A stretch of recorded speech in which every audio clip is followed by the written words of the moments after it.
नमस्कार दोस्तों। भारत एक इस दौर में जूझ रहा है जहां पर तमाम सारे बलात्कारी, तमाम सारे कुकर्मी, तमाम सारे शोषकों का राज चल रहा है। जी हां, मैं किसी को दोष नहीं दे रहा हूं, मैं तथ्य बता रहा हूं। और वो तथ्य है कि किस तरीके से भारत को एक संकट में ढकेल दिया गया है। यह संकट एक तरह का नहीं, जनता को अंधविश्वास में ढकेलो, उसकी वैज्ञानिक सोच खत्म कर दो, उसकी तार्किक शक्ति खत्म कर दो, उसकी समझ को, शिक्षा को खत्म कर दो और इस देश में अंधविश्वास का राज स्थापित कर दो। धर्म के नाम पर दंगे फसाद का राज स्थापित कर दो और वैश्विक जगत में भारत के लोगों को मूर्ख साबित करो और यहां पर आप राज करो। जी हां, यही नरेंद्र मोदी सरकार का सच है। जब यह सच है तो हम आपको एक और सच दिखाना चाहते हैं, और वो सच है कि अमेरिका की धरती पर 80 लाख से अधिक लोगों ने जिस तरह से सड़क पर उतर के वहां की जनता ने प्रदर्शन किया, जिस तरह से वहां की जनता ने पूरी दुनिया के सामने प्रस्तुत किया कि वो लोकतंत्र का अर्थ समझती है, उसका मूल्य समझती है, और जो लोकतंत्र का अर्थ समझती है वो जनता यूं है। यह सड़क का नजारा है अमेरिका में। और अमेरिका में जिस तरह से 80 लाख लोग सड़क पर उतरे और उन्होंने दिखा दिया कि ये आप देखिए,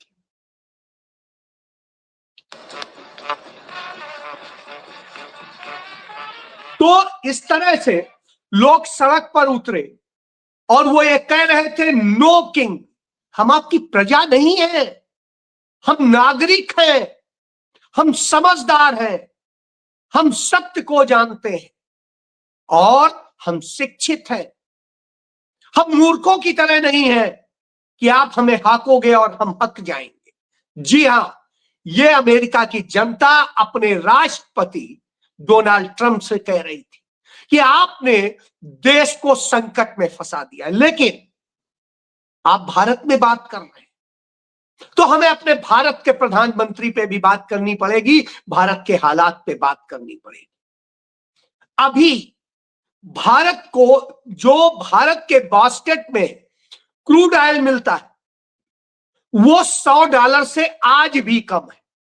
और जब $100 से कम, इसके बावजूद भारत सरकार क्या कर रही है, नरेंद्र मोदी क्या कर रहे हैं, 8.25 लाख करोड़ रुपया कर्ज ले रहे हैं।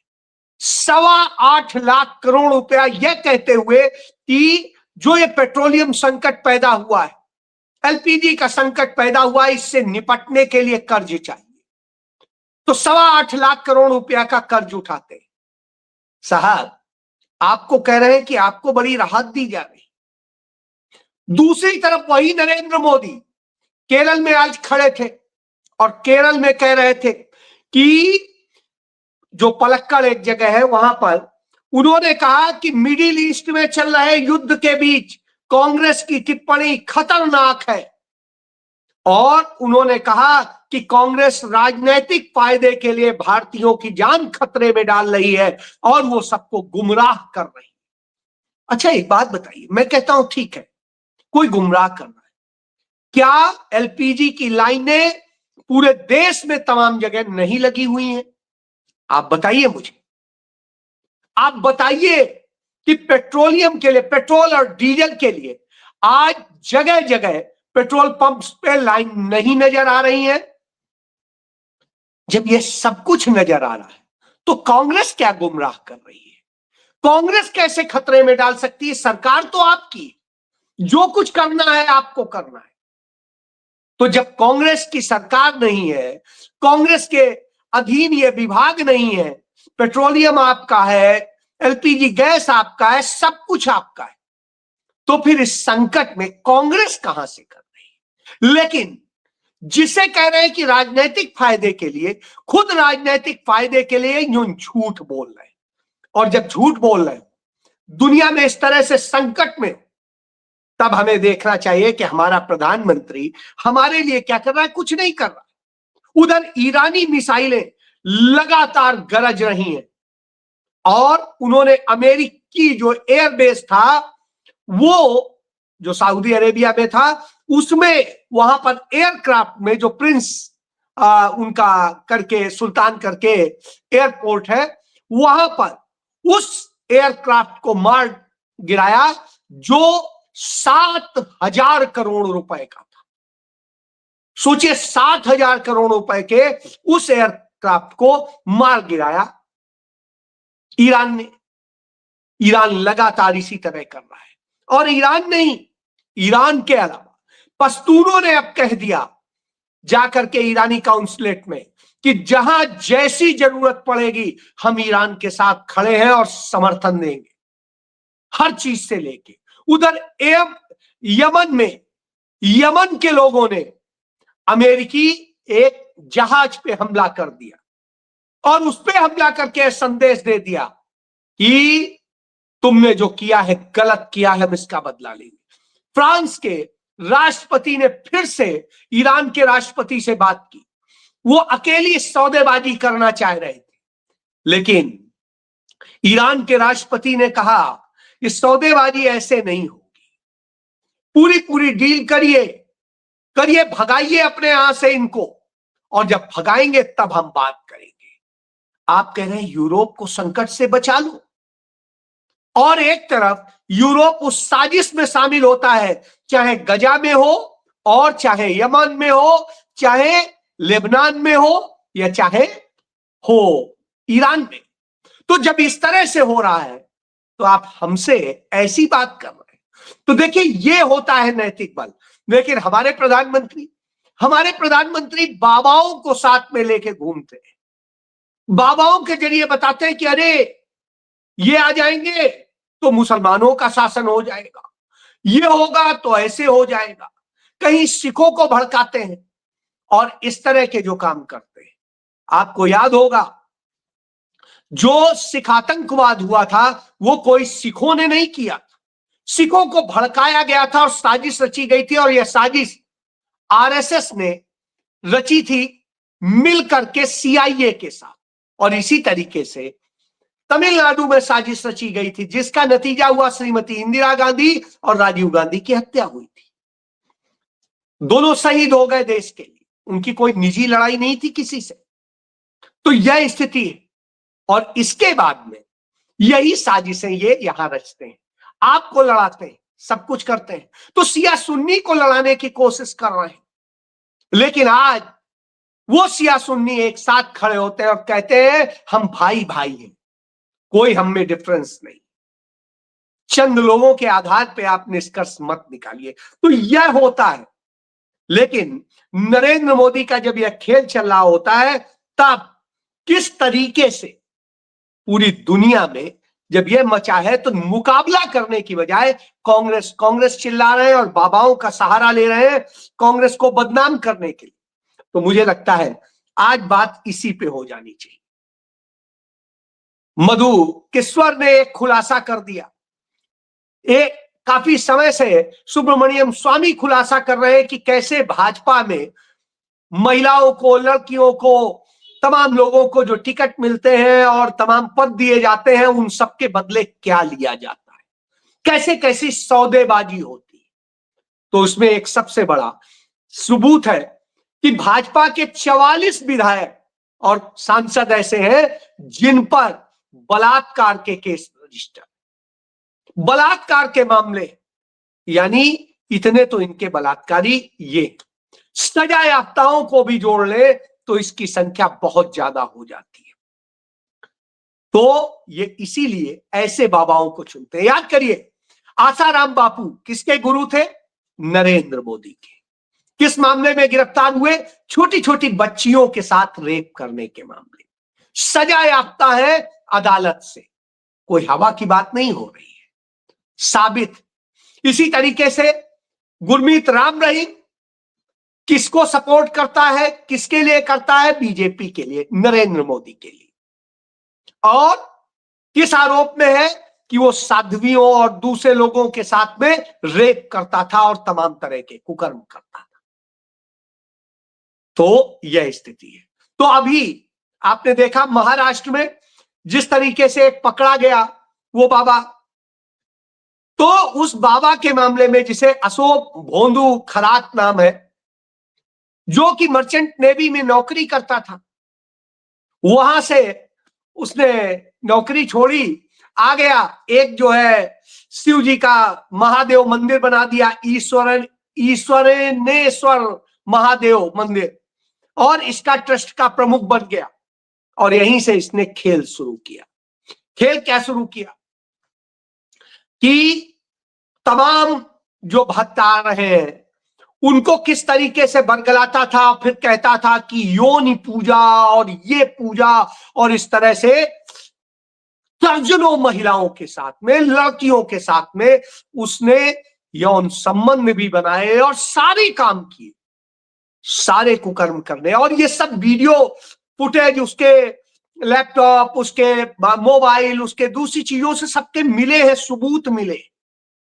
और यही नहीं, वो क्या करता था, जो सामान्य सा शहद, वो ये कह के तुर्की से एक विशेष शहद मंगाया गया है, ये आपकी यौन शक्ति को बढ़ाएगा और न जाने क्या क्या करेगा, उसमें कुछ नशीला पदार्थ मिला करके वो देता था लोगों को, और लोग अच्छा भाई उसको खा के क्या होंगे, तो आप जानिए। तो यह स्थिति है। मैं ये नहीं कहूंगा कि अकेले वही दोषी है, लोग भी तो जा रहे थे, महिलाएं भी तो जा ही रही थी उसके पास कुछ ना कुछ पाने के लिए, क्यों कर रही थी। बहरहाल उस लालच की बात हम नहीं कर। तो इस तरह से कुछ को धमकाया जा रहा था, कुछ को बदनामी का डर दिखाया था, कुछ को और था, और वो शिकार होती चली गई, फंस गई माया जाल में, और तमाम सारी वहां की, सोचिए महिला आयोग की चेयरपर्सन तक उनके जाल में फंस गई। तो यह स्थिति है। किसका सपोर्ट कर रहे थे? बीजेपी से जुड़ी हुई, और बीजेपी का और बीजेपी की सहयोगी पार्टी का। तो यह स्थिति है। तो मनमानी अफसरों की पोस्टिंग और सब कुछ, ये सारे धंधे चल रहे हैं, यह स्थिति। तो यह होता है और यहीं पे रुकता। इसके पहले आप देखिए जिस तरीके से महाराष्ट्र में ही पालघर में, जिले में ताल्लुक जो है, पालघर में एक ढोंगी बाबा बन के, वो भी भाजपा का ही समर्थक है, ऋषिकेश वैद। तो वो ऋषिकेश वैद भी इसी तरीके से करता था, और उसने एक 40 साल उसकी उम्र होगी, करीब 42 साल, और वो एक 35 वर्षीय महिला के साथ में जिस तरह से उसको नशीला पदार्थ पिला करके और फिर उसके बाद में उसके साथ में किया। तो अब जब वो पकड़ा गया तो बहुत सारे खुलासे हो रहे हैं कि वो इस तरह से आध्यात्मिक बन के महिलाओं से कहता था, मैं तो साक्षात शिव हूं और तुम्हें इस समय पार्वती की शक्ति आएगी, तुम पार्वती हो, और धीरे से उसको नशा पिला देता था और उसमें वो महिला कूदने लगती थी और वो फिर उसको शिकार बनाता था, और इस तरह से करता था। उनके वीडियो और सब कुछ बना लेता था और फिर लगातार उनको इस्तेमाल करता था। तो यह आप समझ लीजिए। तो ऐसी स्थिति में आप ये जान लीजिए, ये है एक स्वामी नित्यानंद था, वो नित्यानंद भी बीजेपी का ही सपोर्टर था, और उसने किस तरीके से ऐसे ही शिकार बनाया। एक अमेरिकी महिला को सबसे जो है, उसने इसके खिलाफ एफआईआर दर्ज कराई थी, और इस सेक्स स्कैंडल केस में ये जब पकड़ा गया और ये वो था, तो धीरे से ये भाजपा की सरकार ने, भाजपा के लोगों ने मदद करी और ये भाग गया देश छोड़ के। इसी तरह आसाराम बापू का मैं बता ही चुका हूं जो घटना है, और ये है गुरमीत राम रहीम बता ही चुका हूं। इसके अलावा फलाहारी बाबा एक इनका करके था, और ये फलाहारी बाबा अलवर जो है राजस्थान, वहां पर था, और ये किस तरीके से ऐसे ही लड़कियों के साथ करता था। 21 वर्षीय एक लड़की थी, इस मामले में यही हुआ। बहरहाल इसका केस छत्तीसगढ़ में रजिस्टर किया गया, और उसके बाद में ये सब करके, तो ये स्थिति है।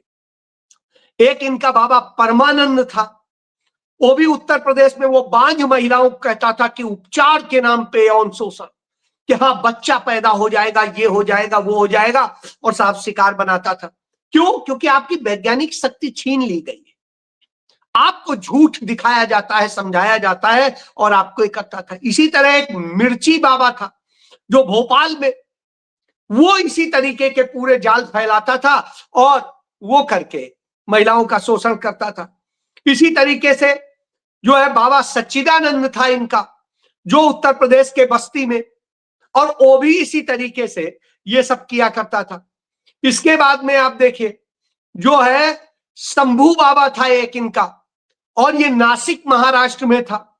इसके तो 100 से ज्यादा आपत्तिजनक वीडियो मिले, 100 से ज्यादा। और इसी तरीके से आप देखिए बाबा हरिनारायण था, इसका दिल्ली में मेडिटेशन सेंटर चलाता था और यहां पर इसी तरीके से वो पूरा खेल करता था। इसी तरह बाबा सत्यानंद भारती था इनका, बनारस में, वाराणसी में, और वहां पर भी वो महिलाओं से रेप करने और ये करने यही करता था। इसके अलावा इनका एक बाबा था स्वामी चैतानंद सरस्वती, तो वो भी इसी तरीके से दिल्ली में छात्राओं के साथ और सबके साथ में यौन शोषण और सबके मामले में, और ये था। इसी तरीके से वीरेंद्र देव दीक्षित था, वो जिस तरीके से महिलाओं को शिकार बनाता, रेप करता और सब कुछ करता, और ये तो ये मैंने चंद आपको बताए। ये बाबा इस तरह शिकार बनाते हैं क्योंकि आपकी वैज्ञानिक शक्ति छीन ली गई, आपकी शिक्षा छीन ली गई, आपके दिमाग में इस तरह से भर दिया गया कि आप पढ़े लिखे होने के बाद, बड़े कई इनमें सीनियर ऑफिसर्स की लड़कियां और उनके पत्नियां हैं, यही नहीं इसमें और बहुत तरह के लोग हैं। अब आप सोचिए ये सब शिकार होने जाते थे क्योंकि आपके दिमाग में उस तरह का कूड़ा भर दिया गया कि आप शिकार होते रहे और आप कुछ नहीं कहेंगे, आवाज नहीं निकलेगी। अमेरिका में 80 लाख लोग एक बार में निकलते हैं। ये कोई राजनीतिक पार्टी ने नहीं बुलाया, जनता अपने लोकतंत्र की वैल्यू समझती है, जनता अपनी संप्रभुता की वैल्यू समझती है, जनता जानती है कितना अमूल्य है लोकतंत्र। भारत में रोज लोकतंत्र की हत्या की जा रही है, रोज आपकी आवाज दबाई जा रही है, सब कुछ किया जा रहा है, लेकिन आप डर के कारण बोल नहीं पाते, आप कुछ कह नहीं पाते, आप डरे छिपे से दिखाई देते हैं। तो अब आप सोचिए, लेकिन जहां इस तरह की स्थिति नहीं है वहां जनता निकलती है, क्योंकि लोकतंत्र जनता के लिए होता है, किसी नेता के लिए नहीं होता। तो उस जनता को निकलना चाहिए, वो तो कहीं दिखाई नहीं दे रही भारत में। वो लाइन में लगी है, कहीं सिलेंडर की में, कहीं पेट्रोल डीजल की में, कहीं किसी और चीज की में, लगातार लाइन, कभी नोट बदल रहे हैं, कभी कुछ बदल रहे हैं, कभी कुछ कर रहे हैं, सबकी लाइन में लगे रही। मरते हैं, ये 3 लोग मर चुके हैं पंजाब में, उत्तर प्रदेश में, महाराष्ट्र में, लाइन में लगे लगे मर गए, सिर्फ सिलेंडर की लाइन में। लेकिन आवाज नहीं निकल रही, कोई नहीं बोल पा रहा, क्योंकि कायरता भरी है, डर, जिसे राहुल गांधी बार बार कहते हैं, इसीलिए डरो मत। ये लोकतंत्र मुश्किल से मिला है, संविधान मुश्किल से मिला है। 7.5 लाख कांग्रेसियों ने शहादत दी थी, तब यह लोकतंत्र मिला है। और आप सिर्फ चंद लाभ के लिए, थोड़े से डर के लिए सब कुछ सरेंडर किए। तो ऐसे में सवाल उठता है, आपकी क्षमता क्यों नहीं? 145 करोड़ का देश नहीं बोल पा रहा है, वो 20 करोड़ का देश चिल्ला रहा है और ये कर रहा है। वो 8 करोड़ के देश, ईरान पूरी दुनिया को नचा रहा है अपने आप, और आप 100 दुनिया की सबसे बड़ी आबादी, और आप डरे घूम रहे हैं, सरेंडर, क्योंकि आपको प्रजा बना दिया गया। वहां कहा गया नो किंग, कोई राजा नहीं है, हम प्रजा नहीं है, हम नागरिक हैं। लेकिन यहां हम गुलाम हैं, और मानसिक गुलाम भी हैं, शारीरिक गुलाम भी हैं, और डर में जी रहे हैं। जी, डर में जीने से अच्छा है मर जाना। तो मर जाना चाहिए मेरा मानना है, लेकिन डर में नहीं जीना चाहिए। मैं खुल के बोलता हूं, इतने संकट झेल रहा हूं, इतनी FIR, इतने सब कुछ, सारे अकाउंट फ्रीज है, लेकिन फिर भी नहीं डर रहा। अकाउंट में पैसा है लेकिन 1 रुपया निकाल नहीं सकता, क्योंकि फ्रिज किस आरोप में है पता नहीं, लेकिन फिर भी नहीं डर रहा। ये होता है। तो यही राहुल गांधी ने सिखाया। वो झूठ बोल रहा है, हम उसका विरोध भी नहीं कर सकते। तो अब आप सोचिए हम क्या बन गए। जी हां, मरा हुआ समाज। तो हमारी औरतें लुटे, उनकी इज्जत लुटे, कुछ भी हो, हम खामोश हैं। हमारी बच्चियां रेप का शिकार हो, हम खामोश। और सारे बलात्कारी भाजपा के होते हैं, सारे के सारे, एक दो नहीं, सारे बलात्कारी भाजपाई। यह समझ, सोचिए आप। जय